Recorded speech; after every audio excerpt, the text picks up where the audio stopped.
akwiye kwiga kubera ko birafasha gose uri umuririmbyi ufise tala gusa no kuririmba kandi tuzere abantu batigeze bagira ngo bageze kure cyane mu muziki bon nibisa umuririmbyi yize no umuririmbyi atize ntibitwara co kimwe gute kuco kimwe ushatse kuvuga iki mu yaba kuririmba cyangwa mu kibano bon no mu kibano hose ntibitwara co kimwe umuririmbyi yize nibaza yuko aha aramenya ikibanza agezemwo nahari no kuntu yivuga mu bantu no kuntu aza kwereka iyindi sura abantu bivanye nuko yarari wanashaka gusa umuririmbyi atize numva gumana ka kantu kiwiwe nyene nibisa donc nibiba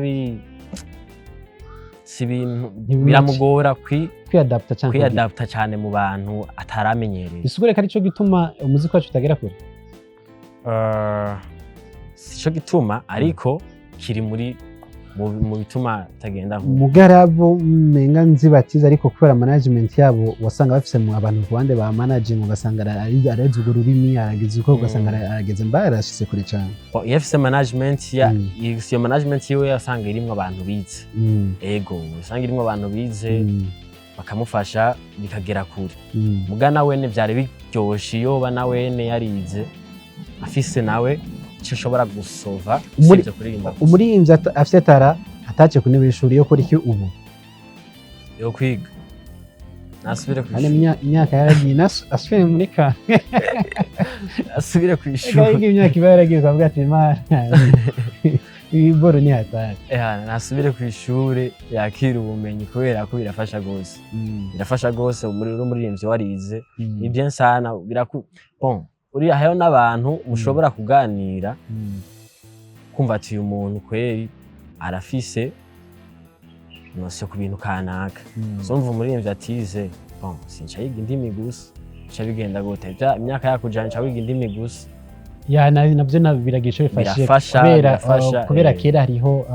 abagwiza tunga asanga mugwiza tunga cyane ngo usanga yagiye kurangura mu Bushinwa cyangwa ahandi hantu basanga ari umuntu w'umu-interprete usanga rero birababaje cyane baramuhenda biba biri bon cyane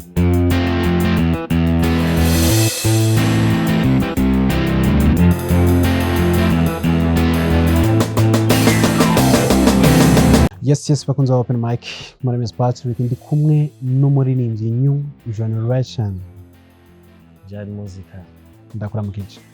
nandi ndabaramvije cyane muri music ufise vision meze gute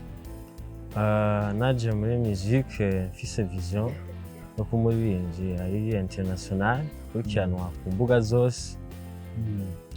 ashaka kwibrandinga nk'umuririmbyi nari international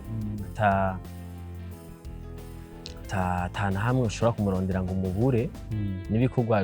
ndagerageza ibikorwa bigasa neza aho ngeza bon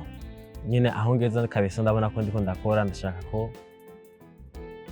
bisanzwe nicaye ikintu ubona uvuga ati kubwanje Imana ifashije nkatobora noshiraho abandi batigeze bashiraho bon novuga yuko bisanzwe nk'umuririmbyi numva yuko nogeza ahantu umuziki w'Uburundi tari bwagere gushika yaho bawufata nk'umuziki basi gute harababikoze igihe kirekire aho bagarukiye twarahabonye aho bagarukiye kure cyane twahabonye wowe wize iki muri iki bon aho bagarukiye abandi naho ni bien nka Kidumu bageze kure ba Fizo bon basabi ariko ndashaka yuko uba international biciye muri twebwe nyene urugano rushasha na jewe nkumva yuko nico batama barakoze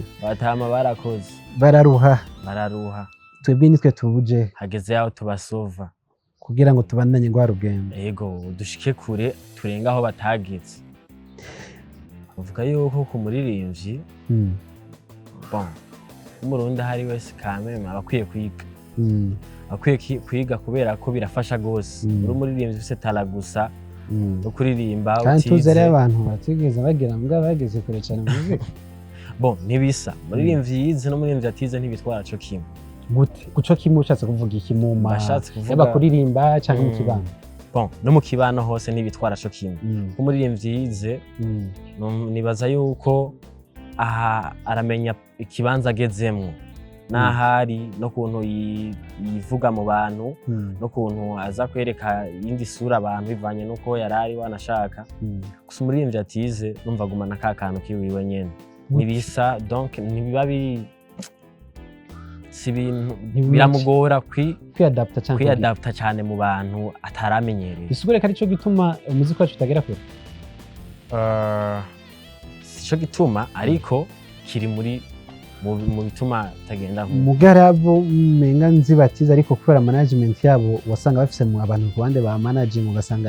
arazi urwo rurimi aragize uko ugasanga arageze mbarashise kure cyane. Yafise management iyo management yiwe yasanga irimwe abantu bize ego usanga irimwe abantu bize bakamufasha bikagera kure mugana wene byari biryoshe iyo bana wene yarize afise nawe cyo ushobora gusova sivyo kuririmba. Umuririmbyi afise atace ku ntebe y'ishuri yo kuri iki ubu yo kwiga nasubire ku imyaka yaragiye asubire muri ka asubire ku ishuri imyaka iba yaragiye kavuga ati Imana iboro ni hatari nasubire ku ishuri yakira ubumenyi kubera ko birafasha gose umuririmbyi warize ni bien sana bon uri aho n'abantu mushobora kuganira kumva ati uyu muntu kweri arafise nose ku bintu kanaka so mvu umuririmbyi atize bon sinca yiga indimi gusa cha bigenda gute imyaka yakujana cha wiga indimi gusa navyo biragisha bifasha kubera kera hariho